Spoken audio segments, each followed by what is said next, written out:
How Marxists subvert churches and society. We are seeking to apply the Lordship of Christ to all areas of life, and we will find running interference and seeking to frustrate this are Marxists. And Karl Marx, not someone I'd normally quote from, but even a stopped clock is right twice a day. The first battlefield is the rewriting of history. And have his disciples ever been busy rewriting, distorting, reinventing, completely changing history? You see, to control the future, you must take control of the past, or at least people's perceptions of the past. You wonder why they're attacking monuments? Well, it's very important. It's part of the battle against history. Now, my source for much of what I'm going to be dealing with this morning is the greatest Russian author of the 20th century, Alexander Solzhenitsyn. He was a Russian Red Army captain who fought in the Second World War, and he never questioned the rightness of the revolution, of the Soviet Union, of the communist atheist doctrines, until he was imprisoned for 8 years in the Gulag, in the concentration camps, for writing in a private letter to someone a comment that sounded possibly critical of the boss, Chairman Joseph Stalin. 8 years in the concentration camp. Alexander Solzhenitsyn became the most famous Russian author of the 20th century. He won a Nobel Literature Award winner in 1970. Now, he became so phenomenal that today 4 of his books are set-work books in Russia, required reading in their schools. Vladimir Putin has made Alexander Solzhenitsyn a man who was once banned, and you could go to jail, you could go to concentration camp in the Gulag for having a copy of his book. Now it is mandatory reading in Russian schools. He wrote the Gulag Archipelago, which is a devastating expose of the 1,200 Soviet concentration camps which chewed up the lives of more than 50 million people. Most of those Christians, Orthodox Christians, were killed, worked to death, starved, or even frozen to death in the Arctic hellholes of Siberia. He also wrote One Day in the Life of Ivan Denisovich, which is grueling, based on his experience as a slave in Soviet Russia working in the gulags. And this book is exhausting, and at the end he says, this was just one day in the life of Ivan Denisovich. There was, and he gives how many thousands of other days, adding up to 8 years afterwards. This man was banned from Russia, exiled from Russia for 1974. He returned in 1994 to great honor under Boris Yeltsin's government, and now he is considered one of the greatest Russians by the Russians themselves, even though he was banned by his own country for years for what he wrote. Here's a quote from Alexander Solzhenitsyn. The generation now coming out of Western schools is unable to distinguish good from bad. Even those words are unacceptable. This results in impaired thinking ability. It is a universal law. Intolerance is the first sign of an inadequate education. An ill-educated person behaves with arrogant impatience, whereas truly profound education breeds humility. Well, that is not being done on our university campuses. You don't see humility, you see arrogance. That's an indication they're not getting an education, they're getting an indoctrination. Marxists aim to demoralize their targeted victims by psychological warfare. Now, in the army, you had a term, PSYOP, psychological warfare, and psychological warfare, enemy forces, is aimed to break down the morale of your enemy. Now, most of us expect that in a time of war. What you don't expect is it in a time of peace. But you see, to the Marxists, we're in a time of war. There is no peace and there is no civilian. They're targeting us continually with psychological warfare. And they've got many ways of doing that. PSYOPs. They use guilt manipulation. Politics of guilt and pity to make you feel guilty. Now, I'm sorry to say, I've seen this in missions conferences and churches too. From the time I've been converted, I've heard people coming up with, how many Bibles do you have at home? There are people out there who don't have one Bible and people who've got to exchange. And I've been in churches in Eastern Europe where they come with a page of the Bible and they swap. There's that one Bible, they've broken it up and they take turns. But should you be helping to get Bibles in the hands of the unsaved because you've got too many Bibles at home? Surely it should be loving your neighbor, obeying the Great Commission, honoring the Lord. But we use guilt manipulation. There's nothing wrong with you having 10 Bibles in your home if you study them and use them. Similarly, we shouldn't make people feel guilty for God's blessings. I remember when my wife gave birth to our first child, Andrea, I had somebody after we gave our announcements saying to me, yes, well, of course she's born healthy because you're privileged and you live in a privileged environment. How many people have stillbirths and this and that and the other and so on and so forth because of unhygienic? Wait a minute, am I meant to feel guilty because my child was born in a healthy, sophisticated, sterilized environment? Why should we feel guilty about God's blessings? We should be grateful and out of generosity and love and concern for our neighbors, seek to help them improve their hospitals. Vilifying the victims and victimizing the villains. Do you know how many people laugh about and make jokes about the torturing to death of white farmers in South Africa? They deserve it because they're white. Really? Including a three-year-old girl who was staked out, crucified on a table, gang raped in front of her father who had his eyelids cut off so that he couldn't not see, doused with petroleum and set alight. People who are killed with blow torches, who have their skin peeled off, tortured, and they're people who joke about it and say, well, so what? They're white, they deserve it. They've dehumanized the people. They don't even know the people. They don't know anything about those individuals. And then they victimize the villains, that somehow or another, the villain isn't to blame. And then, how many times have you heard, well, of course that girl was raped. Why was she dressed like that? Why was she in that part of town at that time? Wait a minute, how does a person deserve to be raped? Maybe they were unwise, but the victim should not be villainized. The villain should not be victimized. How often is it that somehow or another the criminal is the victim and the victim is the villain? They use the politics of guilt and pity. In fact, R.J. Ross Jr. wrote a book on that very term, the politics of guilt and pity. It seeks to undermine Christianity and it seeks to undermine people's love for their nation. In our country, Solzhenitsyn said, the lie has become not just a moral category, but a pillar of the state. The Soviet Union was built on lies. Well, I'm sorry to say, most countries today are built on lies. Why am I dealing with this? Under the duties required in the 9th command, the Westminster Larger Catechism lists the duty of preserving and promoting the truth.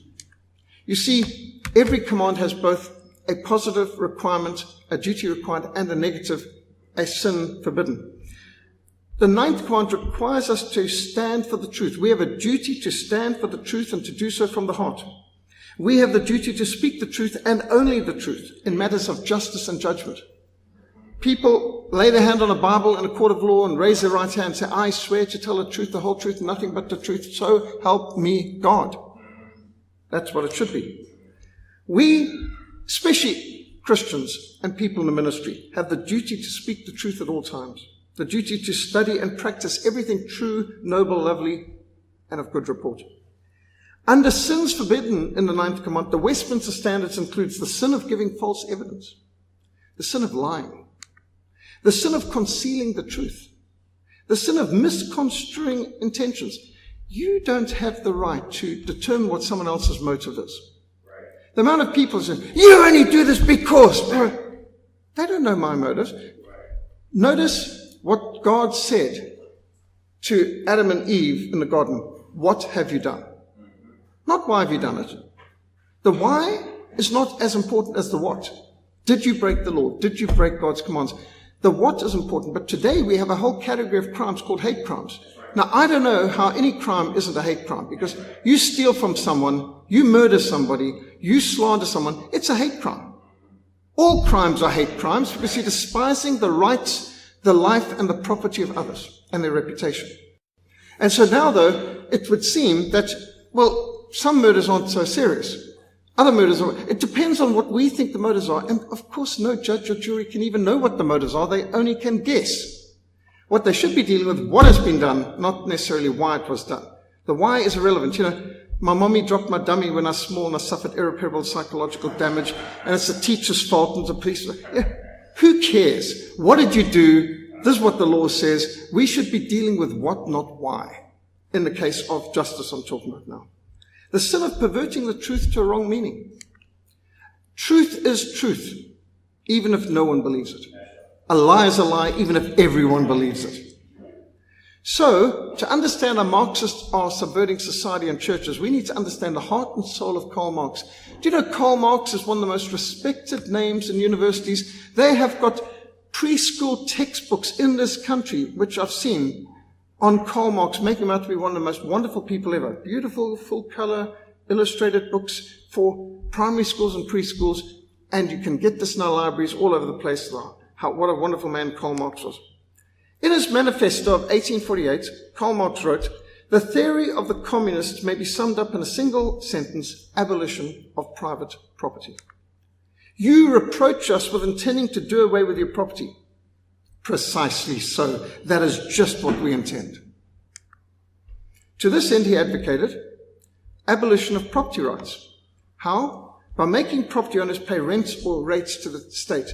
Historically, before 1848, you didn't pay rent for your land because the government didn't own your land. It's your land. Getting people to pay rates and taxes is a way of confiscating the land. In fact, this has happened very effectively.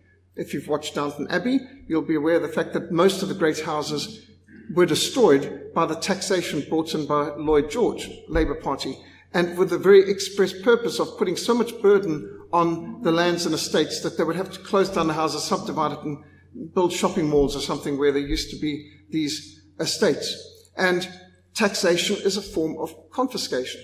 We know people in this country who have worked hard and retired, who owed nobody anything, who had their home and their pensions, who've now had to sell their home because they couldn't afford to pay the rates and taxes, move into some small little apartment in a dangerous crime-ridden area and go to work in the 60s and 70s into the 80s because they can't afford the rates and taxes. These are people who paid taxes all their life, worked hard, earned everything, and now were fit to retire but weren't able to. This is theft.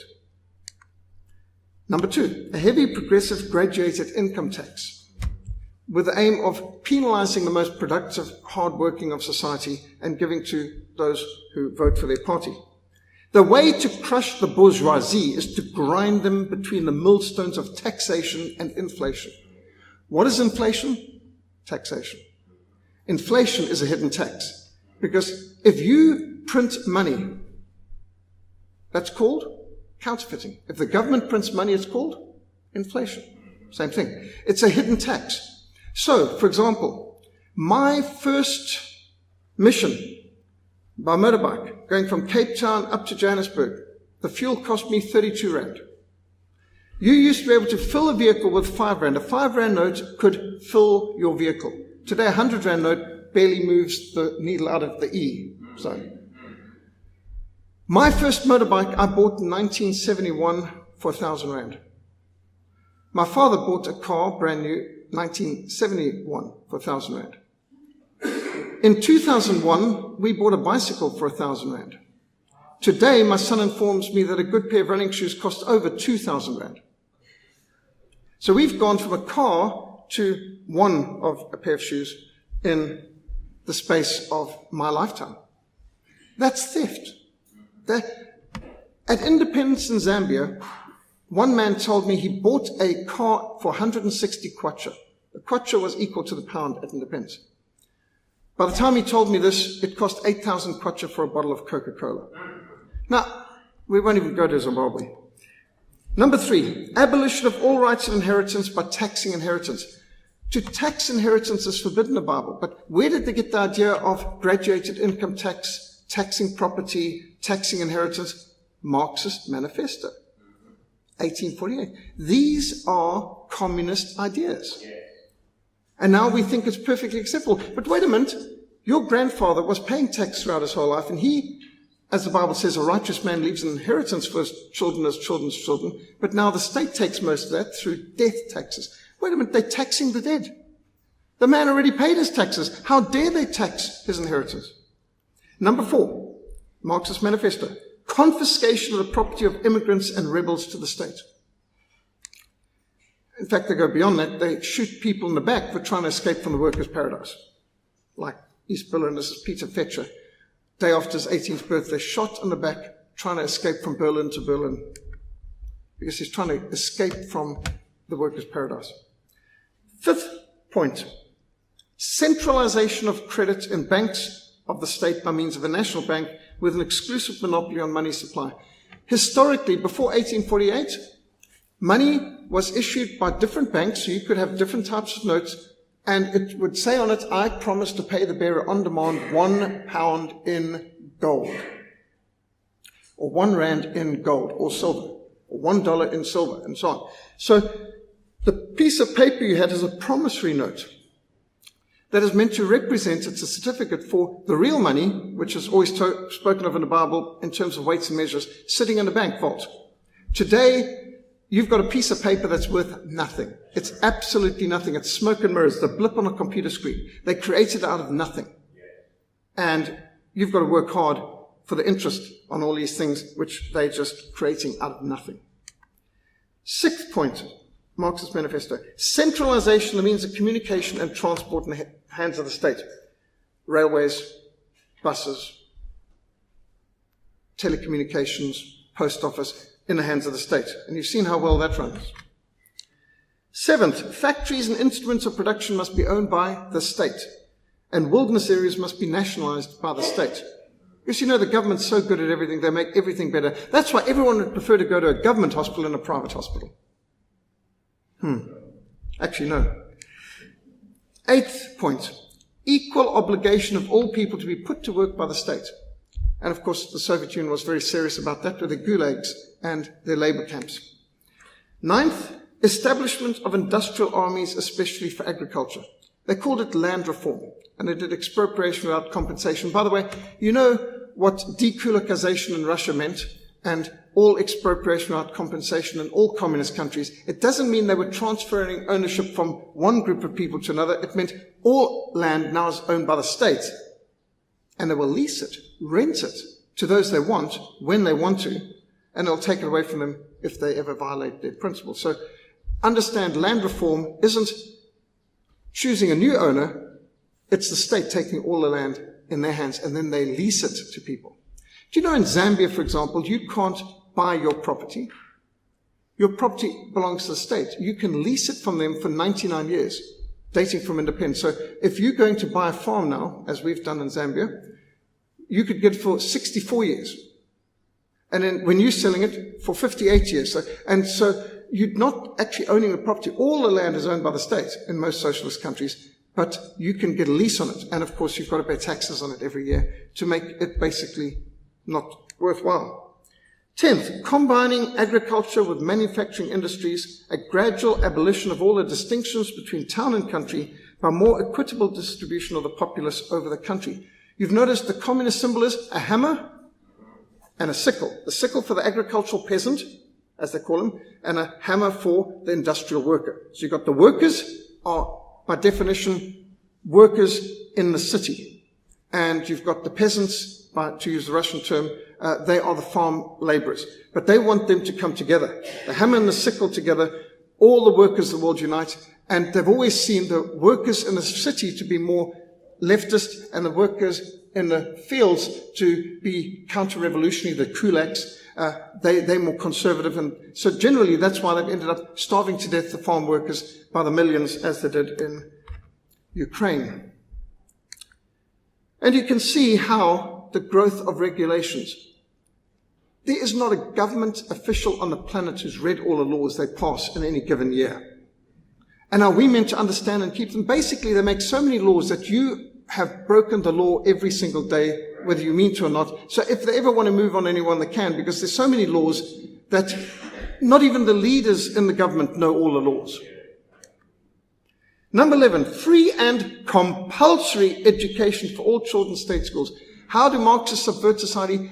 By taking over the schools. You see, up to 1848, all schools were private schools, church schools, mission schools, home schools. There was no such thing as state schools. That's a communist idea. The idea that the state controls education, registers teachers, and produces textbooks is a thoroughly 100% Marxist, communist, Leninist term. It's an idea the state must control the schools.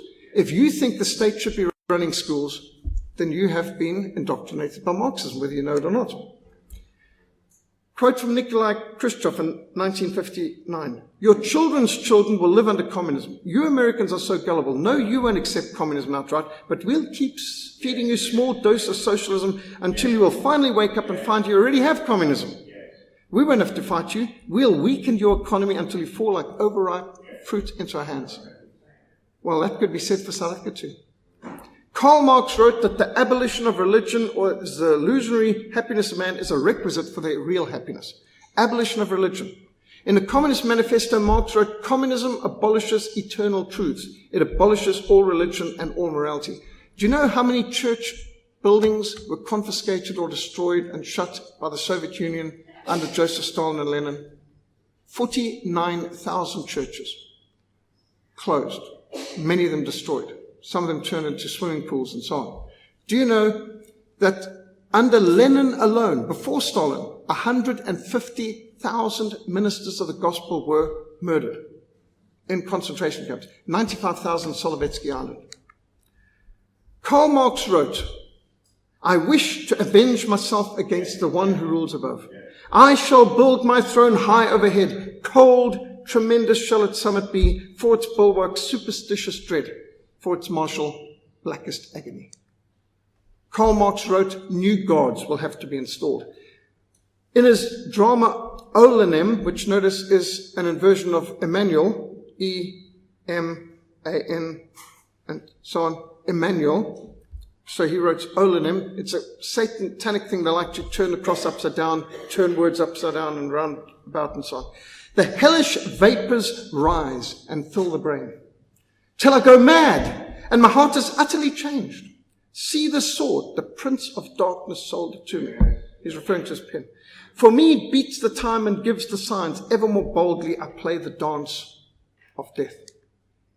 Marx loved to quote Faust. Everything in existence is worth being destroyed. Everything in existence is worth being destroyed. I heard a Marxist disciple, Alan Bussack, say at Kirchentag in Frankfurt, out of the ashes of Pretoria will arise the New Jerusalem. Bishop Tutu said in 1980 when Mugabe took Zimbabwe, the kingdom of God has arrived in Zimbabwe. That would be funny if you didn't know how many people have been suffering in Zimbabwe since. If there is something which devours, I'll leap within it.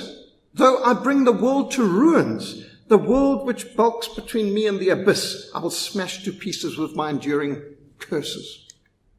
Without violence, nothing is ever accomplished in history. Quote unquote from Karl Marx. As Alexander Solzhenitsyn said, anyone who's proclaimed violence as method inexorably must choose lying as his principle. Violence and deception go together. They need to deceive you. And if you won't follow that, they will use violence to intimidate you. This has been documented by 6 communists. In fact, the editor, Stéphane Cortet, was the editor of the Communisme magazine. These were all members of the French Communist Party, but they produced this 900-page doorstopper that you could drop on the foot of a liberal and make him limp.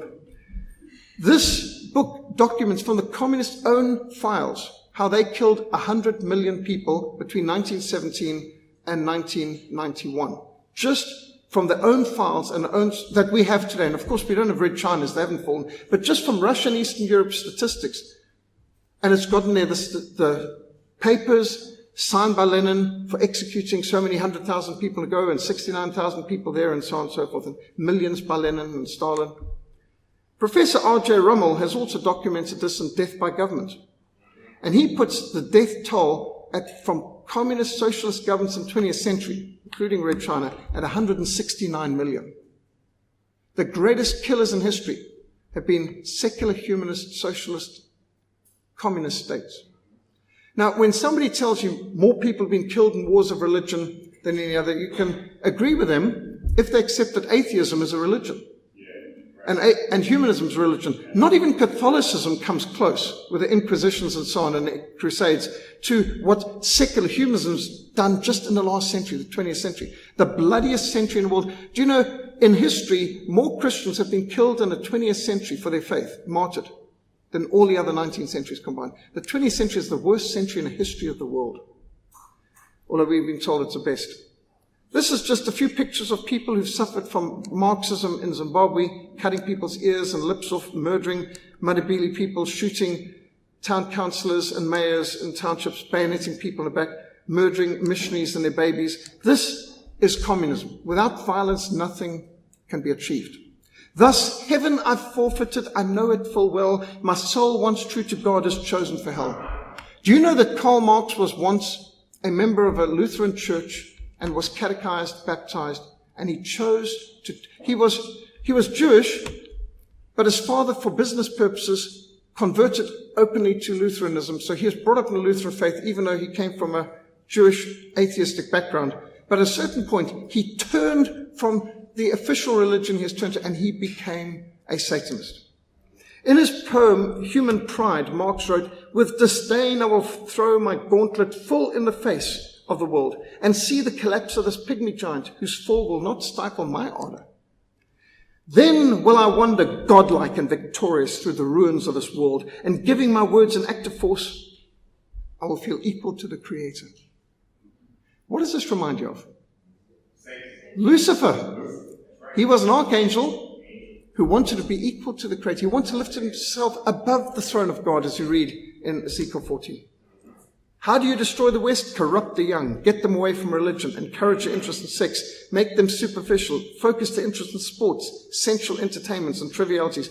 Always preach true democracies, but seize power as fast and ruthlessly as possible.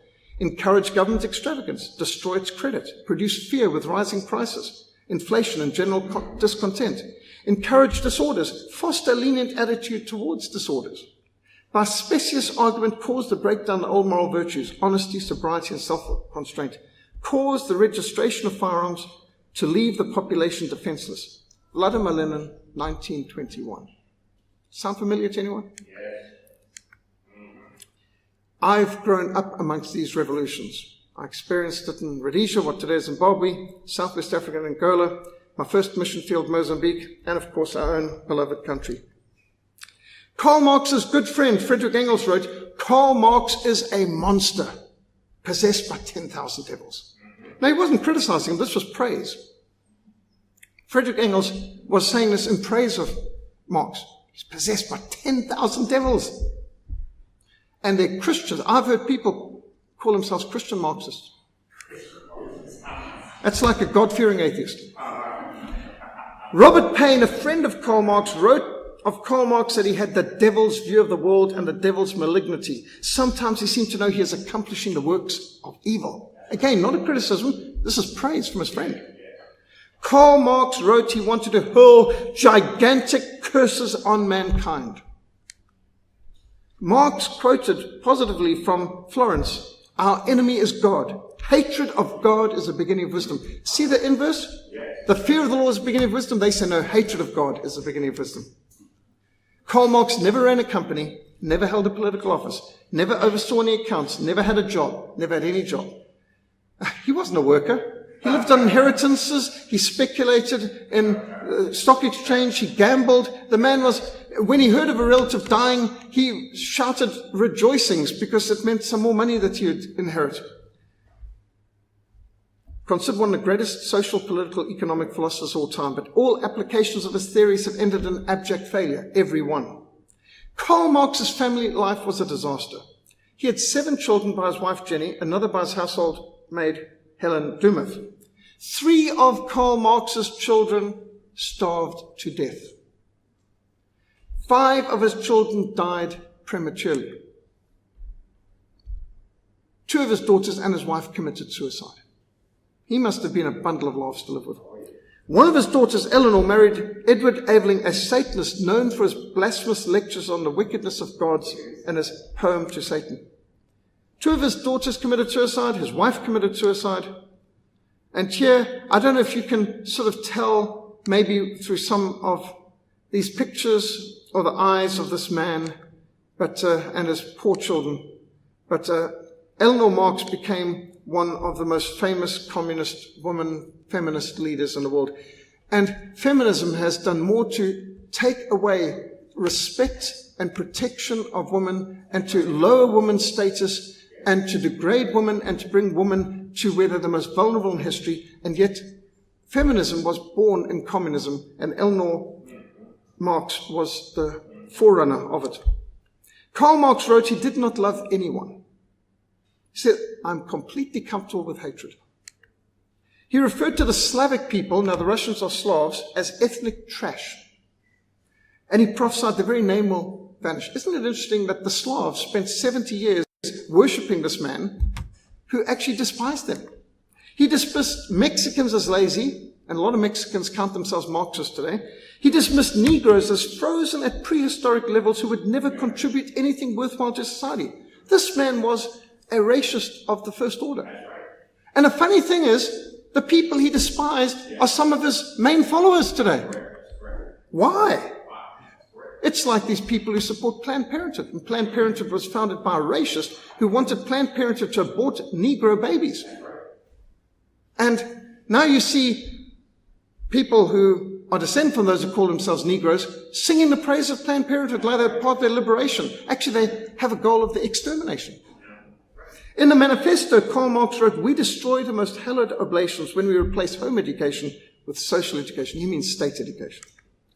Marxist dedicated disciple Vladimir Lenin declared, atheism is the natural and inseparable part of communism. We must hate. Hatred is the basis of communism. And Leonid Trotsky, do you know where Leonid Trotsky was when the Bolshevik Revolution occurred? He was in the Bronx in New York. And he heard about the revolution, and he went over and he joined the revolution. He became the head of the Red Army, and he murdered millions. Do people in New York know that? Trotsky came from the Bronx. Under Vladimir Lenin, one of the slogans of the Soviet Union was, we fight against God to snatch believers from him. And they do. A prominent slogan of the Soviet Union was, let us drive out the capitalists from the earth and God from heaven. Alexander Solzhenitsyn wrote, the world has never before known a godlessness as organized, militarized, and tenaciously malevolent as that preached by Marxism.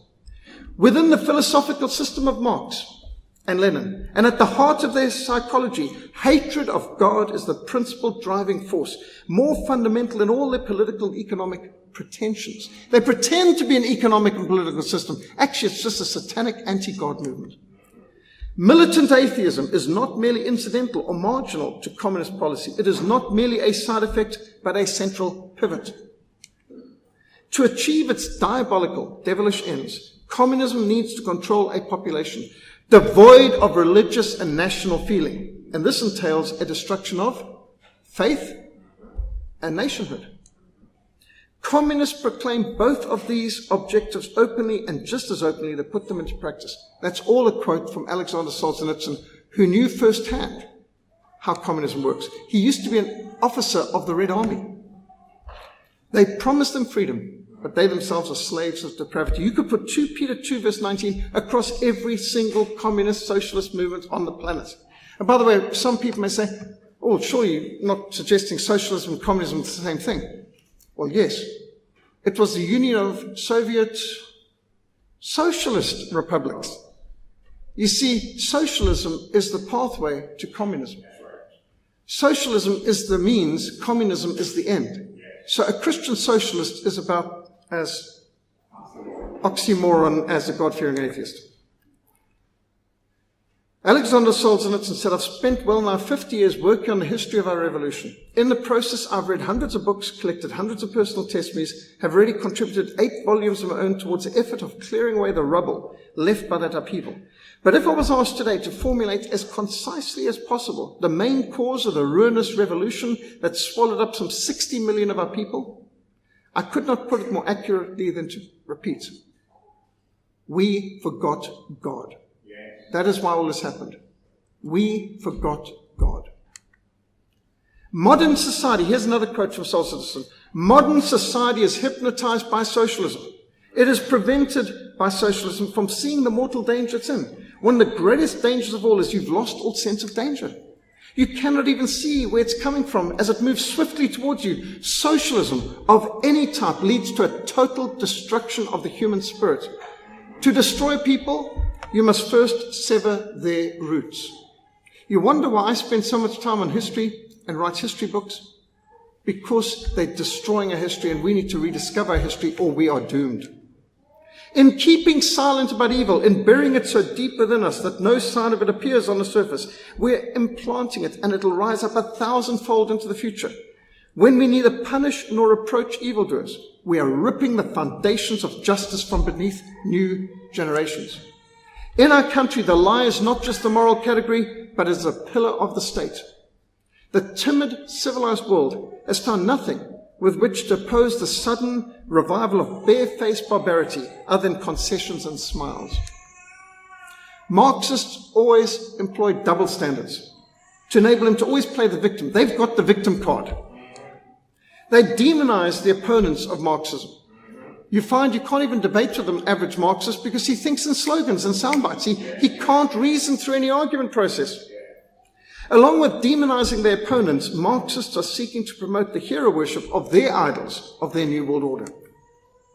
And most obviously this is Lenin, the Lenin cult. But, bear in mind, these cults are all doomed to defeat.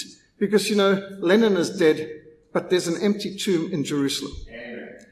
And Jesus Christ is building his church, and the gates of hell shall not prevail against it. And every idol will be cast down, and their very memory will be wiped out in time. The truth does not change because you don't want to hear it. Truth sounds like hate to those who hate the truth. Truth is a new hate speech. During a time of universal deceit, telling the truth becomes an offensive act. A lot of what we do is offensive because people hate the truth. I would rather be hated for speaking God's truth than hailed for trying to redefine God's word. Today we've got people trying to redefine what marriage is, even what gender is. You are being lied to. The scripture teaches us that Satan is deceiving the nations. If you find yourself in agreement with Hollywood and the United Nations on any point, you need to stop and carefully consider where you've been deceived. If you agree with the world on the major issues, then Satan has deceived you. Propaganda, the calculated manipulation of public opinion to serve political and ideological interests, is pervasive. Propaganda aims to do other people's thinking for them. Propaganda today has moved into prop agenda, not only controlling what we think, but how we think and what we think about. Do you know 2 billion people on the planet were watching the World Cup soccer? Imagine you could get literally a third of the world's planet focused on the same subject at the same time. That's the power of the media. Isn't that incredible? And they don't just tell you what to think about, they tell you how to think about it. Edward Bernays, who is the founder of the first great propaganda department in America, the Committee for Public Information, CPI, he was appointed by Woodrow Wilson to turn the American people from being 85% anti-war to being 85% pro-war. Americans were very isolationist and not interested in getting involved in the First World War. And Edward Bernays, who is the nephew of the Austrian Viennese psychologist Sigmund Freud, is Sigmund Freud's nephew, he said the conscious, intelligent manipulation of the organized habits and opinions of the masses is an important element of a democratic society. Those who manipulate the unseen mechanism of society constitute an invisible government, which is the true ruling power of this country. He's basically saying the media controls the people and gets people to do what they want. One man who understood this was George Orwell, famous for his book Animal Farm and 1984. Both books were separate books when I was at school in Rhodesia. And they teach you about thought crimes and thought police. Political language is designed to make lies sound truthful and murder respectable. In fact, Americans have made an art form of this. They don't murder civilians. They have saturation bombing and strategic bombing, and it's collateral damage. You don't assassinate people. You terminate with extreme prejudice. It's not an invasion, it's a technical incursion. It's not a war, it's a police action, and so on and so forth. The people will believe what the media tells them to believe. In South Africa, it's not theft, it's expropriation without compensation. It's not stealing, it's affirmative shopping, and so on. The further a society drifts from truth, the more the society hates those who speak the truth. You know the media is not a true reflection of society. because it trivializes the main issues. It ignores the key issues. It focuses on the side issues. It reinforces deceit with manufactured versions of the past. There's selective focus, half-truths. You are being mind-controlled, not only by what they tell you, but by what they don't tell you. Tell, lie, vision. It's called programming for a reason.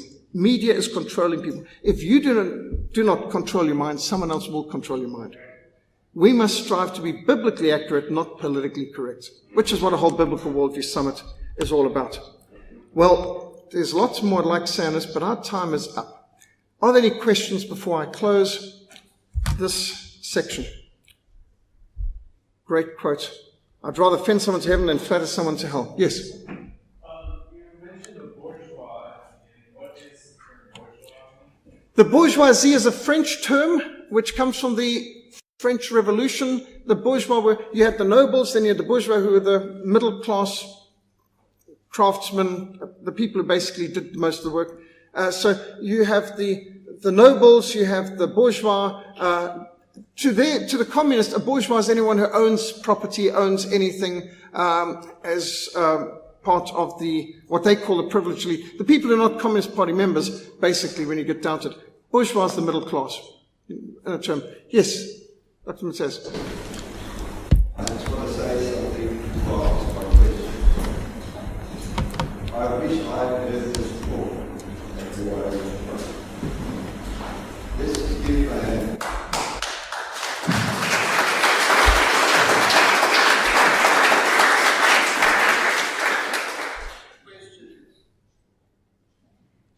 How are we going to get this message that you just said? Is it on a video?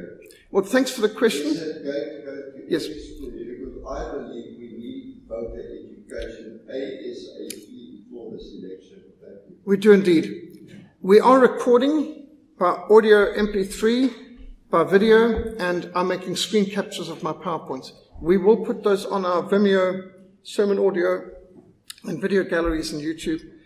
You go to the frontlinemissionsa.org website. We've also got our Facebook page. And yes, just look to the back there.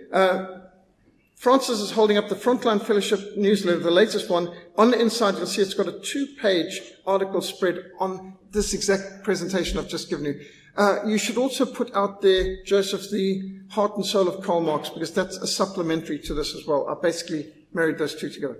And then another thing from America is what I shared yesterday on the racial and class issues on this same subject, color, communism, condescension, whatever, and Constitution of America. And as we all know, the scriptures, which gives us the truth, because we slapped by the truth that comes from the Word of God, rather than be kissed and stroked by the lie of communism.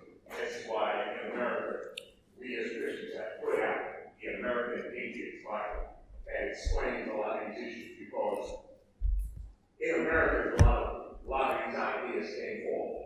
And when we see the same exact thing happening here in South Africa, that we are fighting in America. The Americans don't notice the material either. They are being sucked into this across all the cultures in America. So this stuff's important. That's why when I said to you yesterday, Doctor, take this book that we're bringing from America, take it, rewrite it for South African culture, and together we can bridge this gap so people understand what's really going on here. Yes, so how do we defeat this? Be informed, be interceding, be involved. You can see there's a lot of literature around here at the table back there, and books and videos on the table outside. We're trying to provide good resources, and of course we're also using social media. We're using every kind of platform on the webs and so on as well. So we can make this known to our friends, our family, our neighbors, youth groups, school, classes, workplace. And there's many things we can do, but getting informed is the first step, and then getting involved and getting interceding. Informed, interceding, involved.